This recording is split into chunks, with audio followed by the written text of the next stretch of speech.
শিক্ষার্থী বন্ধুরা, ভিডিও টিউটোরিয়ালের এই পর্বে তোমাদের স্বাগত জানাচ্ছি।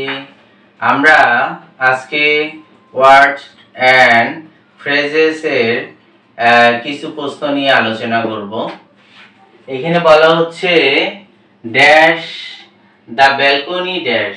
এখানে বলছে হোয়াট ডাজ লুক লাইক শব্দের অর্থ হচ্ছে দেখতে কেমন। হোয়াট ডাজ লুক লাইক এর মানে হচ্ছে দেখতে কেমন, দেখতে কেমন। এখানে বলা হচ্ছে তাহলে ব্যালকনিটি দেখতে কেমন। বলছে ইট লুকস ভেরি বিউটিফুল। ব্যালকনিটা দেখতে খুবই সুন্দর, but it is very really small. এটা আসলেই ছোট। তাহলে হোয়াট ডাজ লুক লাইক হচ্ছে দেখতে কেমন। বলে ব্যালকনিটা দেখতে কেমন, এটা শূন্যস্থান কয়টা থাকে? দুইটা শূন্যস্থান থাকে। এই দুইটা শূন্যস্থানে এখানে হোয়াট ডাজ হবে, এটা হচ্ছে লুক লাইক হবে। হোয়াট ডাজ লুক লাইক হবে। বলছে but it is the really small. তারপর এটা হচ্ছে আমরা যদি দেখতে কেমন হয় তাহলে হোয়াট ডাজ লুক লাইক ব্যবহার করব। তারপরে I can not write A bicycle. আমি সাইকেল চালাতে পারি না। আমরা যদি দেখি যে কোনো বাক্যের মধ্যে যদি ক্যান নট থাকে, কোনো বাক্য যদি ক্যান নট থাকে, বাক্যটা যদি নাবোধক থাকে, তারপরে যদি কমা থাক বা না থাকুক, তাহলে এর পরের উত্তর হবে হচ্ছে লেট অ্যালোন। লেট অ্যালোন শব্দের অর্থ হচ্ছে চিন্তাই করা যায় না। চিন্তাই করা যায় না, করা যায় না। লেট অ্যালোন মানে হচ্ছে চিন্তাই করা যায় না। তাহলে আমরা প্রথম বাক্যে কি থাকবে? আমরা যদি প্রথম বাক্যটা যদি নাবোধক অর্থ হয়, তাহলে পরেরটা হবে কি? লেট অ্যালোন হবে। লেট অ্যালোন মানে চিন্তাই করা যায়। বলে আমি সাইকেল চালাতে পারি না, মোটরসাইকেল এর কথা চিন্তাই করা যায় না। যখন চিন্তাই করা যায় না অর্থ আসবে।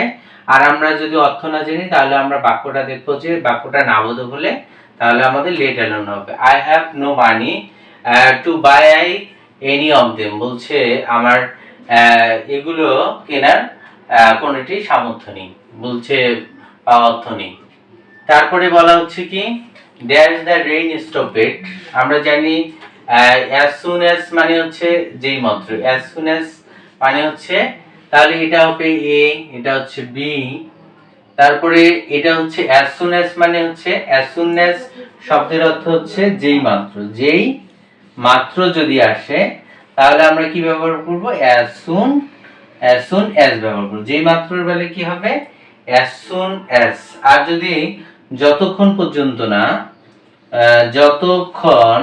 যতক্ষণ পর্যন্ত না অর্থে as long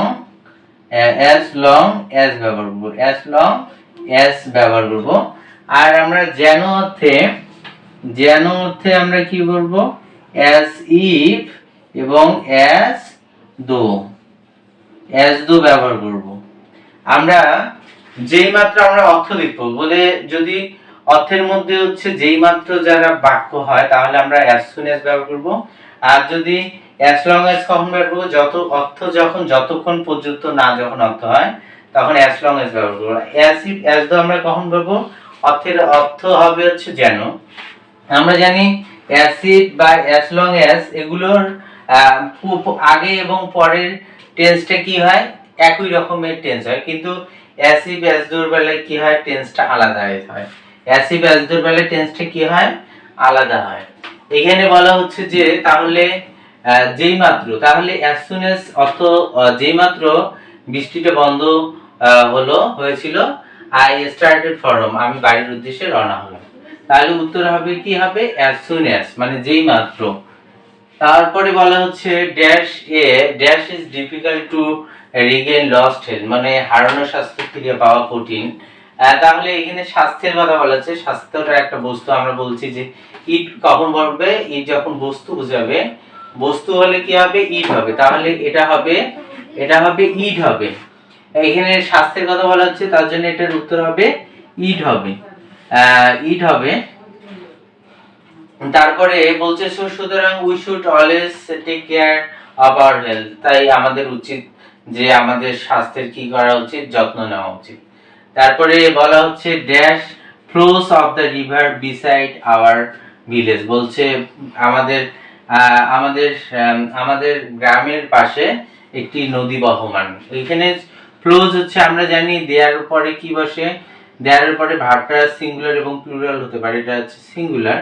তার জন্য এখানে গ্রামের কথা বলছে। যদি স্থান বোঝায়, এখানে স্থান বোঝাচ্ছে গ্রাম, তার জন্য এখানে কি হবে, দেয়ার হবে। স্থান বোঝালে কি হবে, দেয়ার হবে। আর বস্তু বোঝালে তাহলে ইট হবে। গ্রামের পাশে একটা নদী বহমান। The river is useful to us in many ways. নদীটি আমাদের বিভিন্নভাবে উপকার করে থাকে। বলছে Edmund Burke was and the orator, orator হচ্ছে বক্তা এবং রাইটার হচ্ছে লেখক। শি ওয়াজ পলিটিশিয়ান মানে ধূর্ত একজন রাজনীতিবিদ। বলছে he dash in 1729 in England. সে 1729 সালে ইংল্যান্ডে কি করে, জন্মগ্রহণ করে। আমরা জানি যে যদি ইয়ার থাকে বা ডেট থাকে বা মানুষের নাম থাকে, কোনো স্থান থাকে, শূন্যস্থানের পরে যদি কোনো সাল থাকে বা জায়গার নাম থাকে, আমরা জানি ওয়াজ বর্ন লিখতে হয়। যদি পরীক্ষার মধ্যে বি বর্ন থাকে, বি বর্ন থাকলে আমাকে বি মানে হচ্ছে অ্যামিজার ওয়াজ হয়, আমাকে কি দিতে হবে, ওয়াজ বর্ন দিতে হবে। তারপরে বলা হচ্ছে যে আরো কিছু নিয়ম আছে। লেস্ট, লেস্ট মানে হচ্ছে যাতে না, লেস্ট মানে হচ্ছে যাতে, যাতে না। এখানে হচ্ছে সাবজেক্টের পরে শুড বা মাইট হবে, শুড বা মাইট হবে এবং ভার্ব ওয়ান হবে। শুড বা মাইট হবে, মাইট হবে এবং ভার্ব ওয়ান হবে, ভার্ব ওয়ান হবে। তাহলে আমরা যদি লিস্টের অর্থ হয় যাতে না, আমরা যদি পরের বাক্য যদি সাবজেক্ট শুড তারপর ভার্ব ওয়ান দেখি, তার আগে শূন্যস্থানটা কি হবে, এই স্ট্রাকচারে যদি থাকে, পরীক্ষার মধ্যে সাবজেক্টের পরে শুড বা মাইট দুটোর একটা আছে, তারপর ভার্ব ওয়ান আছে, তার আগে শূন্যস্থানে কি হবে, লিস্ট হবে। তারপরে আরেকটা ওইরকম বাক্য আছে যে ইট ইজ টাইম বা ইট ইজ হাই টাইম যদি থাকে, টু প্লাস ভার্ব ওয়ান, তাহলে শূন্যস্থানে টু প্লাস ভার্ব ওয়ান যদি থাকে বা যদি সাবজেক্ট প্লাস ভার্ব টু থাকে, তাহলে ইট ইজ হাই টাইম হবে। It is high time, high time, এটা উত্তর হবে। এটাও বিভিন্ন পরীক্ষার মধ্যে আসছে। বলছে টু প্লাস ভার্ব ওয়ান আছে, তার আগে শূন্যস্থানে ইট ইজ হাই টাইম হবে, আর সাবজেক্ট প্লাস ভার্ব টু আছে, তার আগে কি হবে, ইট ইজ হাই টাইম বা ইট ইজ প্রপার টাইম হবে। তারপরে বলা হচ্ছে লিস্ট, সাবজেক্টের পরে শুড বা মাইট আছে, তারপর ভার্ব ওয়ান আছে, তার আগে শূন্যস্থানে লিস্ট হবে।